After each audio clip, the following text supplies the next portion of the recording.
All right, we're going to go ahead and get started with our Championship 4 crew chief availabilities. We've now been joined by Paul Wolfe, who's the crew chief for the number 22 Team Penske Ford, driven by Joey Logano. If you have a question for Paul, go ahead and raise your hand. We'll get you a mic, and we'll get started with questions. And Paul, if you don't mind, just give us a quick recap of the 22 teams practice. I thought overall it went pretty well. We had a fairly extensive practice plan for 50 minutes, and was encouraged that we were able to get through the items we wanted to do. Still have a lot of sorting through everything and debriefing with Joey to do, and I'm sure it'll be a late night until 8:30 tomorrow morning. We got to be in line to qualify, but overall was pleased. All the Penske cars had pretty good speed out of the gate. Our teammates were able to to try some items as well. So we have a lot of stuff to look at and make some decisions on, but overall was pleased with where we got started today. All right, we're going to go ahead and take questions for Paul, and to kick us off, we're going to start with Zach. Zach Sterniola with NASCAR.com. Paul, you guys have had the most time of anyone to prepare for this weekend. What have the last few weeks been like getting ready for today to get this car on the racetrack? And with it being later in the day, how much can you take from today and apply to Sunday's race? Yeah, that's a good question. Obviously, we have had a lot of time, and we've tried to make the most of that. As we know, you can. It seems like there's never enough time in the day when you're preparing for any race. So we the extra couple weeks was nice. Like I said, we had a good plan. I think Team Penske as a whole, I was very pleased with how our teammates stepped up and were able to help us and put together, working together.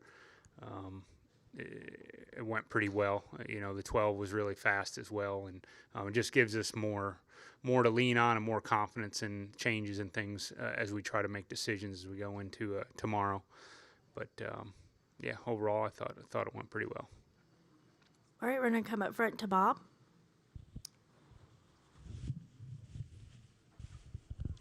Bob Chris Fox Sports. Did anything about the track today and the resin surprise you guys, or was it about what you expected? And also, looked like Joey smoked the tires there coming to pit road. Did that change any of your kind of plans or impact your practice?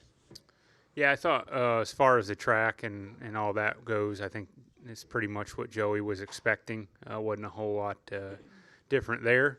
Obviously, the conditions, it cooled off quite a bit. Be pretty warm from what I've seen on Sunday, so track will be just a lot less grip, and we'll have to make sure we adjust our balance accordingly for that. At the very end there, it was just a practice coming to pit road. Run there where he locked up a left front, no real concerns, just him trying to find the limits of what he's got if we get it into a green flag pit stop situation Sunday. All right, we'll go to Dustin.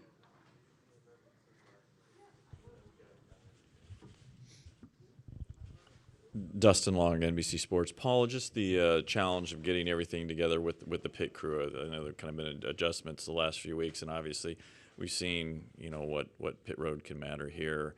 How much has that been as much an eye toward this race, or what have you guys kind of done in terms of that? Yeah, it has been, and I think I've spoke a couple times to a few different people, but we have made a change to the pit crew going into Martinsville. And fortunately, Martinsville worked out really well. I think we were ranked one of the best pit crews on pit road for Martinsville, and it's a very tough, obviously, pit road to pit on. I was encouraged by what we saw there, and we've continued to work with that group since then, obviously leading up to this weekend, to make sure we've done everything we can. There's no guarantees. Like I said, it's very competitive on pit road, and we're all humans, and guys are going to make mistakes. We just hope when it counts, we're where we need to be. And also, obviously, the number one pit stall everybody wants here, understandably so. How many other pit stalls are good pit stalls? Maybe not the number one, but you feel like if you're third or fourth, or let's say if you're seventh in the practice speed, if you're seventh in qualifying, does that put you on a whole in terms of pit stalls picking?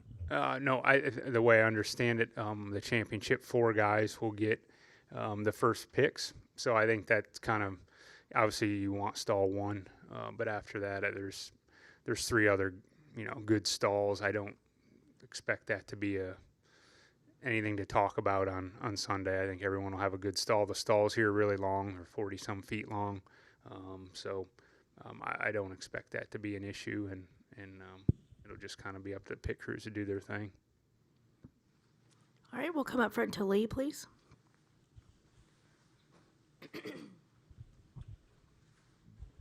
Paul, the bombs seem to be the preferred line. Do you expect it to spread out? I mean, obviously, these are the coolest temperatures of the day, and it's supposed to be warmer on Sunday. Do you expect the track to spread out? I think that's what we're hoping for. I think if it doesn't, it'll be obviously very tough to pass, as it already is. But I think usually once the tracks get hot and slick, you usually see them widen out a little bit, and that's our hope that Sunday we'll see those conditions, and I would expect it to change some. All right, go ahead. JohnNewbyHeavy.com. I know that he's hell-bent on getting revenge for 2020. As a crew chief, I mean, is your role kind of helping manage those emotions, or is that just kind of an extra motivating factor for him? Yeah, I mean, and Joey's obviously very experienced. I guess he's probably the oldest guy in the field, and he's pretty good at this point of being able to manage his emotions and what he thinks. I think he's very driven and determined, and that's it's going to be hard to beat that on Sunday. And it looks like we'll have the speed to go along with it. So from there, it's just executing the strategy and seeing how the race plays out. But like I said, I was pleased with the speed we had, and he's on his A game right now. So I think it'll be tough to beat on Sunday. All right, we're going to go to Kelly and in with Jerry. Go ahead, Kelly. Kelly, CrownRacer.com. Paul, many are wondering if there's anything from the first Phoenix race to bring into here because it was so long ago. So where do you stand on that, or have you focused on other similar racetracks in doing any prep for this weekend? Yeah, a lot has changed. I think we've looked at what we had here. We've looked at what we ran at Gateway with a lot of success, tracks that don't have a lot of fall off. Richmond's kind of its own unique short track. So for us, I think it was mainly based off of race 1 and then what we did at Gateway earlier this year. So we were able to get ourselves what we thought was going to be in the box to get started. And you have your fingers crossed. Obviously, a lot's changed. You hope you're up there on the speed charts when you roll off. And it seemed like I said, all the Penske cars were up there in the top 10. And it was hard to tell early on who had speed. I think there's so much traffic out there, and when guys were laying down laps. But I think overall we're in the game, and from there we were able to, like I said, go through kind of our practice plan of some items that just try to find more speed in our car rather than just working on balance. So we got through all those. Not sure, what we'll use for Sunday, but we have options to look at to try to be better. And like I said, we'll have to spend a lot of time with that tonight and debriefing and trying to figure that out. It's obviously been a long year, not just because of one off weekend, but the new car. A lot of learning has gone in, and so much parity, and just like I said, it's been a long year. What does it mean to just be back in this position, competing for a championship again? I think it just shows obviously the strength of our team. Anytime we've been had new challenges like this, and I feel like we've been able to rise up, and we've done it with, like I said earlier in the week to someone, we started the season off with a win at the Coliseum, the first time this car was in competition, and there's no better way than to finish it out with a win at the end of the season here in a championship. So it was a lot of work, but challenging, but it was also a lot of fun. That's the exciting part for me going into the year, was we had something new to work on and see who could figure it out the quickest. And I think even at this point in the season, we're all still learning a lot, and that'll continue in the off season as we get ready for Daytona. All right, Jerry. go ahead, Jerry. Jerry Jordan, kicking the tires.net. In the past, we've seen drivers come into this race, play mind games on the other drivers, say different things. For you, from the crew chief's perspective, with Joey being the the veteran, as you point out, the oldest guy in the field. Does he have any tricks up his sleeve? Have y'all talked about some strategies that, that might play out in this race to give you an advantage over your competition? What's the feel from his mind, and where's he at in his head on going into the race? Well, I wouldn't say we've specifically talked about any strategies from a mind game standpoint. Yeah, I think we'll, after we look at, how things went in practice, where we feel like, everyone's speed is that we're racing, and what their strengths and weaknesses are, then we'll put together kind of our race strategy, how we think it'll play out. But like I said before, Joey's as confident as I've seen him since I've worked with him. I thought coming into, our this race 2 years ago,